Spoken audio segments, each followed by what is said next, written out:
No!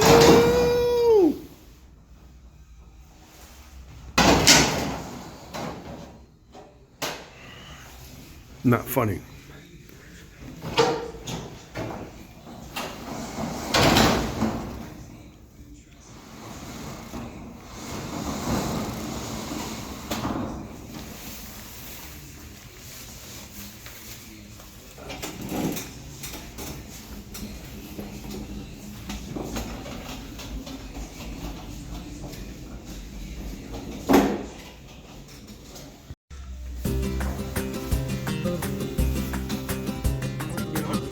Yeah. You made me ride, now you ride.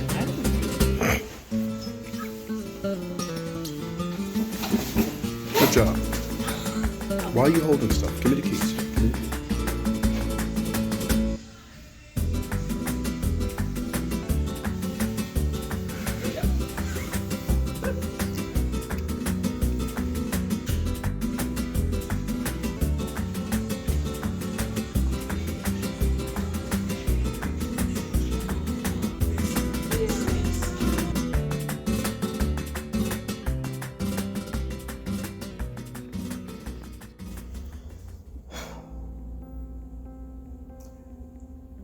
I don't know if this is something we should share or even talk about, you guys even care about, but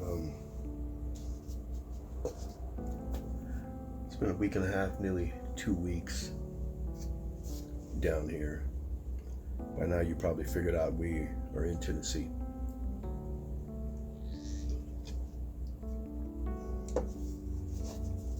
Look, Tennessee's answer to Starbucks.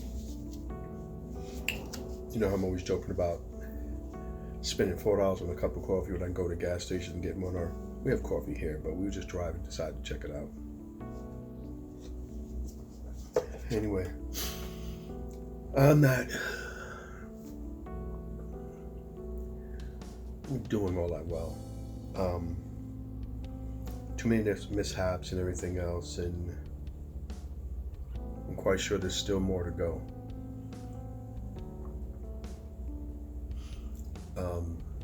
We found a Chinese restaurant around here. Anybody who's lived in New York all their lives and they go outside of New York City, you understand the situation of finding real pizza in a Chinese restaurant. We found one that's a sit-down, kind of like in Chinatown. We weren't really looking for it. We just was looking for some food. We saw a restaurant, said, look, go check it out. It's really, really good food. The point to all of that was a fortune cookie we had. And inside the fortune cookie, it said something like, it'll be hard in the beginning, but stick to it. It'll work. Something like that. It'll work out. And that's probably the second or third thing or message like that I got. My issue has been, my entire life has been about struggle and hard. I'm looking for it. At what point does it get easy? I'm nearly 60 years old, man. It's like, come on already. But the mishaps of getting down here, and so it's just been one thing after another. After so long, we just decided, let's just go. It took me a while to get pushed to that edge, but you guys know, we've spoken about it on different episodes about, wanting to leave. And then last year we were really planning on leaving, but that didn't happen. And so this year we came down to Tennessee about 2 times in the beginning of January to check out, see if there's some churches and maybe connect with people from a church. And maybe that whole connection can help us find a place and find jobs and connections like that. It's kind of an old school way of moving. You move to where a church is, or you move there and you connect with people that way, and use that as a network. So we met some decent people then. And you guys know that we came back for our second annual backpacking trip in April. And we were down here for a week hoping we'd find some answers. And then that's when we really started connecting with the people at the churches down here, or that one particular church. So we was hoping to move into summer. That didn't happen until we wanted to get some dental work done. see all my medical doctors. I got half of my dental work done, most of the teeth they were supposed to pull out, but I didn't get any of the pieces that's supposed to fit in there, and this whole side hasn't been worked on.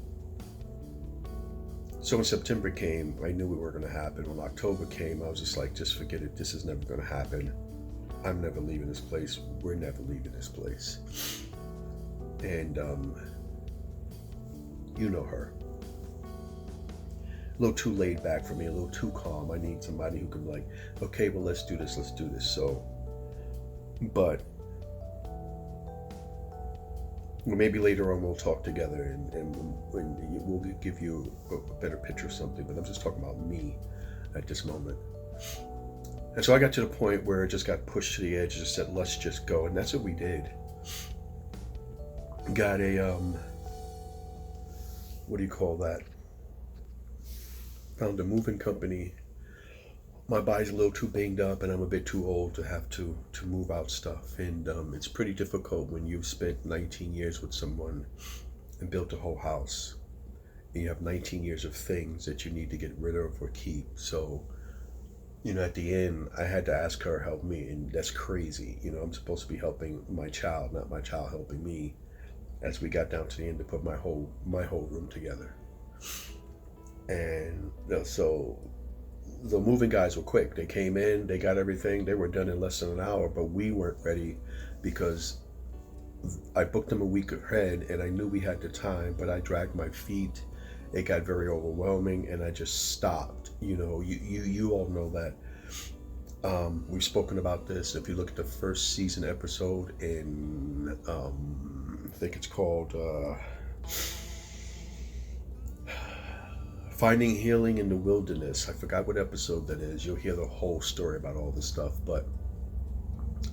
And then a couple of years ago, just slipped way into depression. So about for 2 years, been dealing with it. So it got overwhelming. I just stopped and I didn't pack anything. So 2 days before they came, we really packed up most of the whole house. And we just had my bedroom and the kitchen left. Well, when the guys came in, I was still doing it. So we got like 6 more boxes. So we just threw all my stuff in. I don't know where half my things are. Then we got to the kitchen. My cast iron's been left behind. We mistakenly left an old laptop of mine that has a lot of information on it. A plate that she got from Niagara Falls. So I guess we have to go back up there to go to Niagara Falls. Maybe we'll take the Energize up there with us.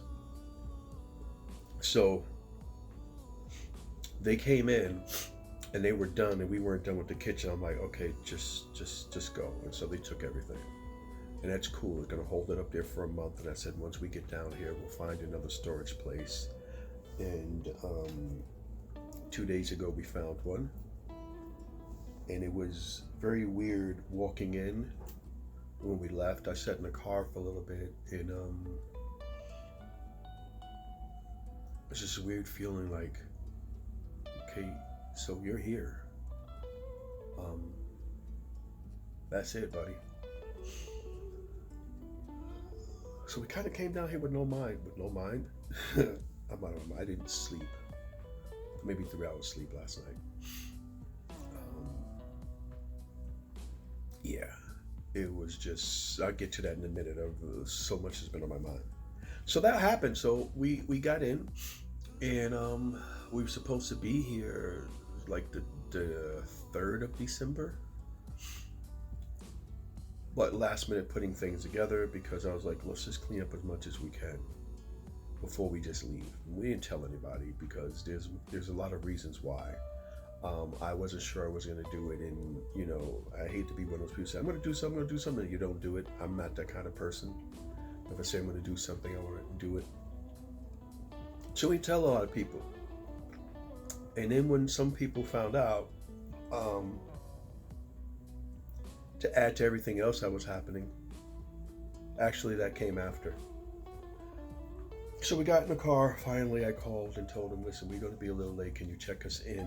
Because I'm running late and I know I'm not going to get there by 4 p.m.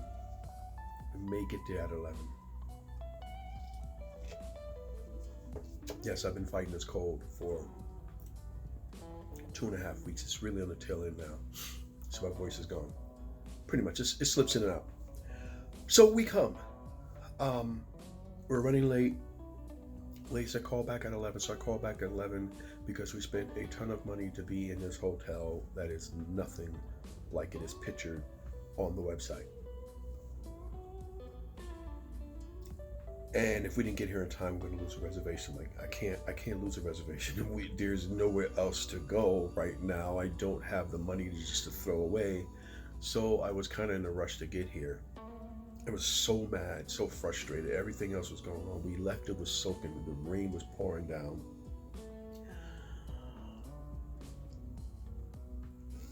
She fell asleep, and I zoomed by. I was not looking at how fast I was going, and I saw these flashing lights.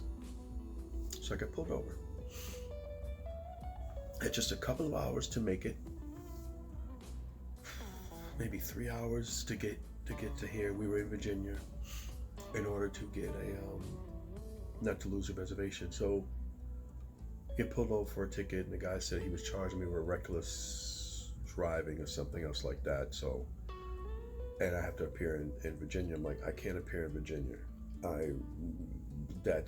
is that going to happen right now? So I was told to get an attorney. So I spent the last couple of days trying to find one. One finally called me back. I don't know anything about getting an attorney, how that's going to work.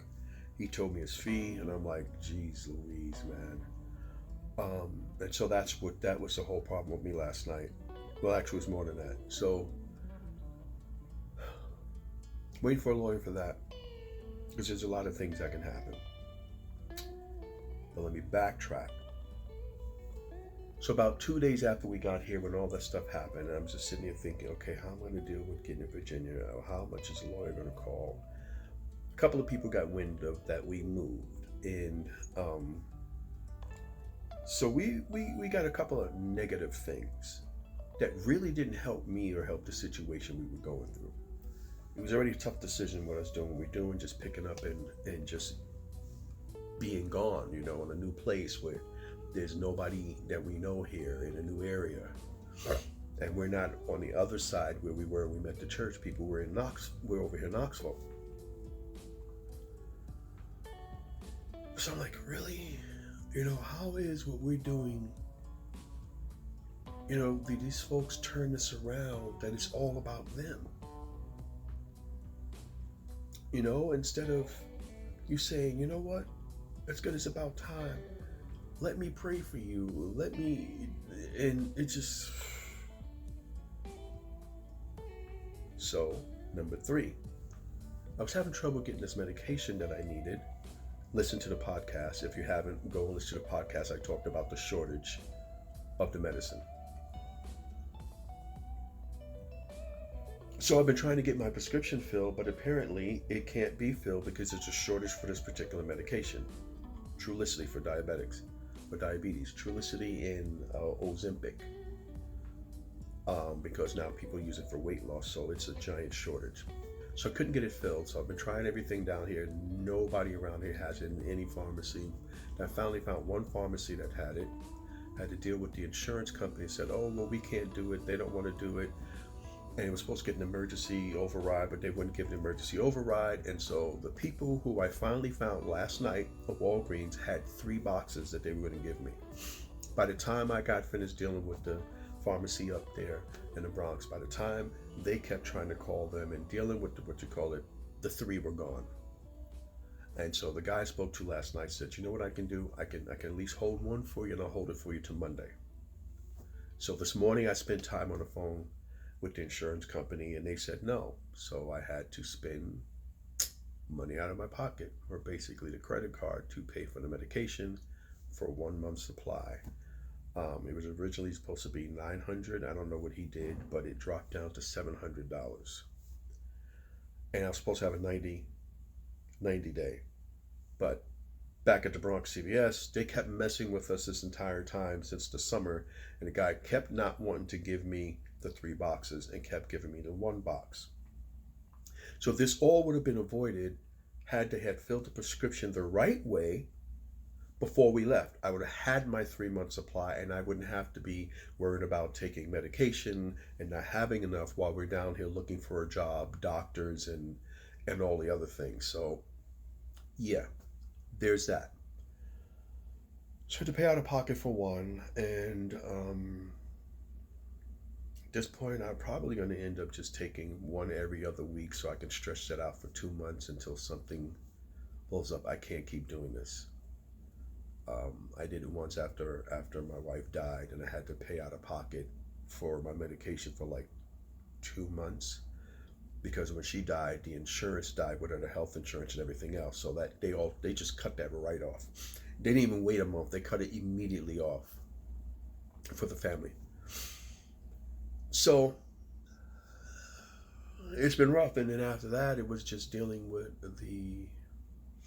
trying to find a lawyer and all the different ideas. He's trying to get me to maybe get that lowered down, because he said at the charge that the guy gave to me, the trooper, it's more of a criminal charge and not whatever, like a moving violation, like a regular ticket, which I didn't know.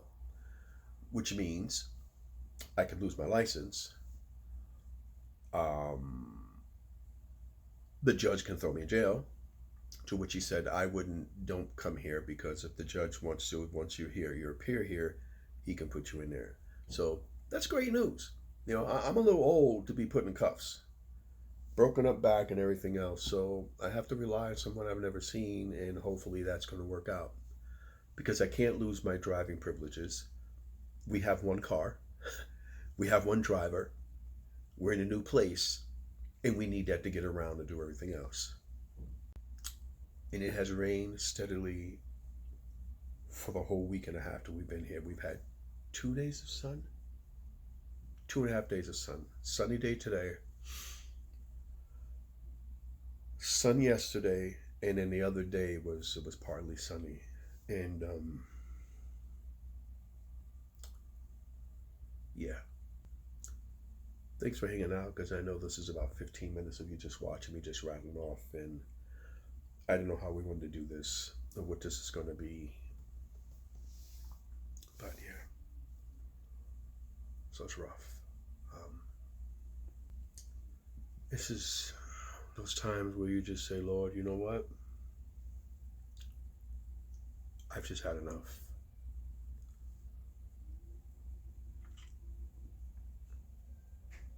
You know, we didn't think about what we were going to do for Christmas. I know one of the things that has just been in my heart that I was thinking of the whole entire time traveling and being here was, I was like hoping we could be in a new place at least for Christmas.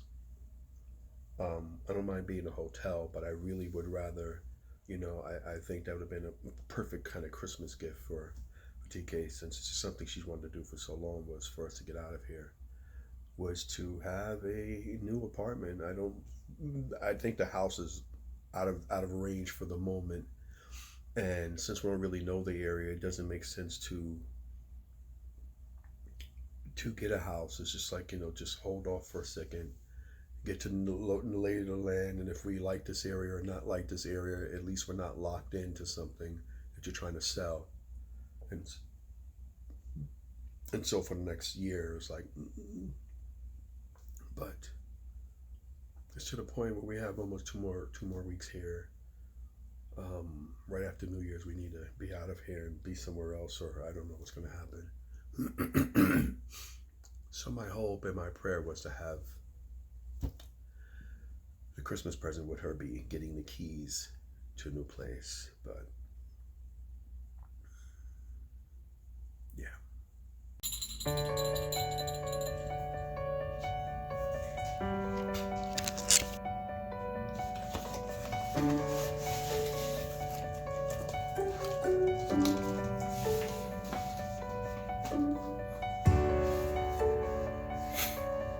Well, let's see. Yay! Woo! Yay! Clap, clap, clap, clap, clap, clap, clap. I gotta clap. I can't clap and hold the camera at the same time.